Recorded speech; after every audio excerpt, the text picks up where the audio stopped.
Hello guys, welcome to our channel short notes. Guys, आज हम एक फिर से सॉइल्स का ही अलग टॉपिक लेकर आए हैं। पिछले टॉपिक में आपने पढ़ा था टाइप्स ऑफ सॉइल्स, यानी कि सॉइल्स के प्रकार, मिट्टी के प्रकार। आइए आज का जो हमारा टॉपिक है कि सॉइल्स ऑफ इंडिया, मतलब भारत में मिट्टी का वर्गीकरण और प्रमाणीकरण। तो आइए हम टॉपिक शुरू करते हैं। सबसे पहले हम मिट्टी के बारे में जान लेते हैं। मिट्टी, हमने पिछले वीडियो में भी मिट्टी का डेफिनेशन दिया था और इसमें भी आपको हम बता रहे हैं। तो जो मिट्टी का डेफिनेशन है वह पृथ्वी की ऊपरी सतह पर मोटे, मध्यम और बारीक कार्बनिक और अकार्बनिक तत्वों के मिश्रित कणों को ही मिट्टी कहा जाता है। तो मिट्टी को जो था पुराने आधार पर, या तो हम ये बोले कि पारंपरिक आधार पर दो भागों में बांटा गया था। पारंपरिक अगर बोला जाए तो इट मीन्स जो पुराने आधार पर इसे दो भागों में बांटा गया था। तो उसमें सबसे पहला भाग था उर्वरा और दूसरा भाग था उसरा। तो उर्वरा उस भूमि को कहा जाता था जो फर्टिलाइजिंग के लिए अच्छा होता था, जिसमें प्लांटेशन हम कर सकते थे, जैसे कि वो भूमि काफ़ी उपजाऊ होती थी। ठीक है। और नेक्स्ट था उसरा। उसरा उस भूमि को कहा जाता था जो कि फर्टिलाइजिंग के लिए अच्छा नहीं होता था, प्लांटिंग ग्रो के लिए अच्छा नहीं होता था, तो उस भूमि को उसरा कहा जाता था। तो पहले टाइम पे इसे दो भागों में दो आधार पर वर्गीकृत किया जाता था। कौन कौन से? उर्वरा और उसरा। तो आइए हम अब भारत में जो मिट्टी के प्रकार है उसके बारे में जान लेते हैं। तो सबसे पहले हमारा होता है जलोढ़ मिट्टी। तो जलोढ़ मिट्टी, जहाँ तक आप जानते ही होंगे कि भारत का यह लगभग 43% हिस्से में ये जलोढ़ मिट्टी फैली हुई है, जो कि अगर हम स्क्वायर किलोमीटर में देखा जाए तो ये 143 स्क्वायर किलोमीटर लगभग इंडिया को कवर करती है। ये ज़्यादातर नॉर्दर्न प्लेन्स में, रिवर्स वैली के आसपास ये पाए जाते हैं। ठीक है। और ये प्रायद्वीपीय भारत में ज़्यादातर नदी के किनारे या तलछटों पर ही पाए जाते हैं। ये इसमें अधिक मात्रा में नमी और उर्वरक क्षमता काफ़ी ज़्यादा होता है। यह फर्टिलाइजिंग करने के लिए काफ़ी अच्छी भूमि मानी जाती है। ये काफ़ी उपजाऊ भूमि होती है। यह नदियों के द्वारा लाए गए तलछटों से ही या धाराओं के द्वारा लाए गए तलछटों से ही बनी हुई मिट्टी है। ठीक है। इसमें सैंड कंटेंट्स थोड़ा सा ज़्यादा होता है। अगर हम वेस्ट टू ईस्ट जाएंगे तो सैंड कंटेंट्स इसका डिक्रीज होता जाता है, मतलब जो इसकी जो सैंड बोले तो जो बलुआई टाइप जो होता है वो कम होता जाता है। ठीक है। तो जो जलोढ़ मिट्टी है उसको हम दो आधार पर बांटते हैं। जो नई जलोढ़ मिट्टी है तो उसको हम खादर के नाम से जानते हैं, और जो पुरानी जलोढ़ मिट्टी है तो उसको बंगर के नाम से जाना जाता है। जो इसका कलर होता है वो लाइट ग्रे होता है, या फिर एश ग्रे हम कह सकते हैं, light grey to ash grey, हल्की भूरी रंग की होती है ये। ठीक है। और इसकी जो बनावट है वो सैंडी, इट मीन्स बलुआई। ठीक है। और थोड़ी चिकनी मिट्टी, थोड़ी सी हल्की चिकनी मिट्टी, चिकनी बलुई मिट्टी और चिकनी मिट्टी, इन दोनों का ही थोड़ा सा मिश्रण होता है और हल्का सा गदीला टाइप होता है। ठीक है। और इसमें प्रचुर मात्रा में पोटास पाए जाते हैं और कम मात्रा में फास्फोरस होते हैं। जो इसके मेजर क्रॉप्स हैं, यानी कि इस पे होने वाली जो प्रमुख फसलें हैं वो है गेहूं, चावल, मक्का, शुगर कैन, गन्ना। ठीक है। और ज़्यादातर तिलहन की फसलें इसमें देखी जाती है। और भी कई प्रकार की फसलें की जाती है, लेकिन इसमें ये प्रमुख फसलें कौन कौन से? गेहूं, चावल, मक्का, गन्ना और तिलहन की फसलें। नेक्स्ट है हमारा रेड सॉइल्स। जो रेड सॉइल्स है वो मेनली कम वर्षा क्षेत्र में पाया जाता है और इसे हम सर्वाग्राही समूह के नाम से भी जानते हैं। यह झरझरा और स्थिर संरचना वाले होते हैं। ठीक है। इसमें कम मात्रा में लवणता, फॉस्फेट, मैग्नीज, नाइट्रोजन, नमी और पोटास की कमी होती है। इसमें ये कम मात्रा में पाए जाते हैं।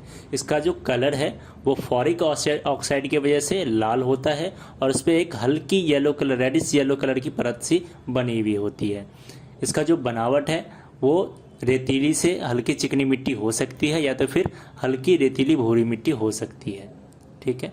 जो इसके ऊपर प्रमुख फसलें हैं, जो प्रमुख फसलें उगाई जाती है वो है गेहूँ, कॉटन, दालें, तंबाकू और आलू, और साथ ही तिलहन की फसलें। ठीक है। नेक्स्ट है हमारा ब्लैक सॉइल्स, यानी कि काली मिट्टी। ठीक है। काली मिट्टी जो है वो लावा सूखने के कारण इस मिट्टी का निर्माण हुआ है। यह मेनली सिर्फ दक्कन के पठार में ही पाए जाते हैं। ठीक है। इसे हम ब्लैक रुई के नाम से भी जानते हैं, मतलब काली रुई के नाम से भी जानते हैं, और रेगूर मिट्टी के नाम से भी जानते हैं। ये दोनों इसके उपनाम हैं। ठीक है। इसमें अधिक मात्रा में आयरन कंटेंट्स होने के कारण इसका जो कलर है वो ब्लैक हो गया है, जो कि ये लावा के सूखने के कारण बना था। तो इसमें आयरन कंटेंट्स काफ़ी ज़्यादा पाया जाता है। ठीक है। यह कृषि भूमि के लिए काफ़ी अधिक उपजाऊ भूमि माना जाता है। यह जलोढ़ मिट्टी से ज़्यादा उपजाऊ माना जाता है। इसमें प्रचुर मात्रा में iron, lime, calcium, potassium, aluminium और मैग्नीशियम पाए जाते हैं और कम मात्रा में नाइट्रोजन, फास्फोरस और ऑर्गेनिक मैटर्स पाए जाते हैं। इसका जो रीजन है यह मेनली फाउंड होता है महाराष्ट्र, गुजरात, मध्य प्रदेश, आंध्र प्रदेश और कर्नाटक के कुछ एक भागों में। ठीक है, जो इसके ऊपर उगाए जाने वाले प्रमुख फसल है वो है कॉटन, व्हीट मतलब गेहूं,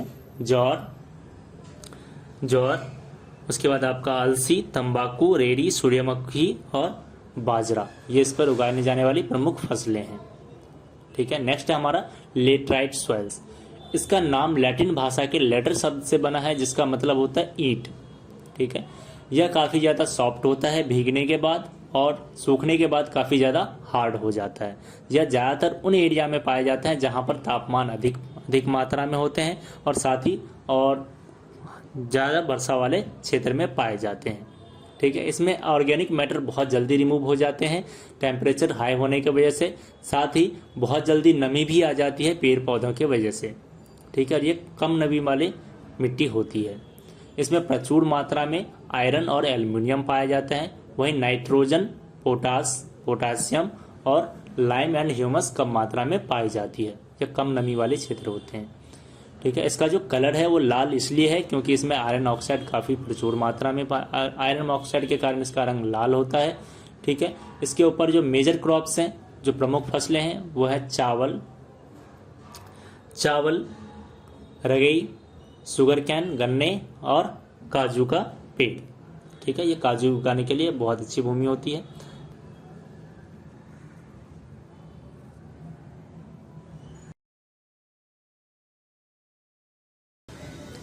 नेक्स्ट है हमारा डेजर्ट सॉइल्स यानी कि मरुस्थलीय भूमि। मरुस्थलीय भूमि कम वर्षा वाले क्षेत्रों में 50 सेंटीमीटर से कम वर्षा वाले क्षेत्रों में पाया जाता है। यह रेतीली, झरझरा, खुरदरा और नमकीन होती है।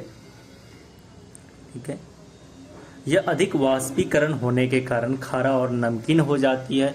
साथ ही साथ यह एक लेयर मिट्टी के आच्छादन से, जो कि इनहेबिट्स मिट्टी होती है, जो आच्छादन से यह भरे हुए होते हैं। यह इसलिए होता है क्योंकि हवा के द्वारा जमीन से चट्टानों की ओर बहने वाली मेंटल डिसर्टिफिकेशन के कारण इस पर बढ़ जाती है। यह अधिक टेम्परेचर और कम वर्षा क्षेत्र होने के कारण इस प्रकार की मिट्टी का निर्माण हो जाता है। इसका जो रीजन है वो पड़ता है साउथ वेस्ट हरियाणा, पंजाब और वेस्ट राजस्थान में यह मिट्टी देखने को मिलता है। इसका जो कलर है वो रेड टू ब्राउन होता है। इसके ऊपर जो मेजर क्रॉप्स है, जो प्रमुख फसलें हैं वो है ज्वार, बाजरा, राई, ऑयल सीड्स, ये सब चीज़ें इस पर मुख्य फसलों के रूप में उगाए जाते हैं। ठीक है, आप मैप में देख रहे होंगे येलो कलर से इसको हम दिखा रहे हैं। जो डेजर्ट सॉइल्स है वो येलो कलर में दिखा रहे हैं, जो कि आप देख रहे होंगे राजस्थान, हरियाणा और पंजाब के कुछ एक साउथ वेस्ट पार्ट में आप ये देख रहे होंगे कि इस मिट्टी का कवर्ड है। नेक्स्ट है हमारा माउंटेन सॉइल्स। जो माउंटेन सॉइल्स है वो मिट्टी अपरदन के लिए प्रवीण माना जाता है क्योंकि यह ऊपरी सतह से वाष्ट होकर जो अधिक वर्षा होने के कारण ऊपर से मिट्टी नीचे की ओर प्रवाहित होती है, जिससे भूस्खलन वगैरह होती है। इसीलिए इसे मिट्टी अपरदन के लिए प्रवीण माना जाता है।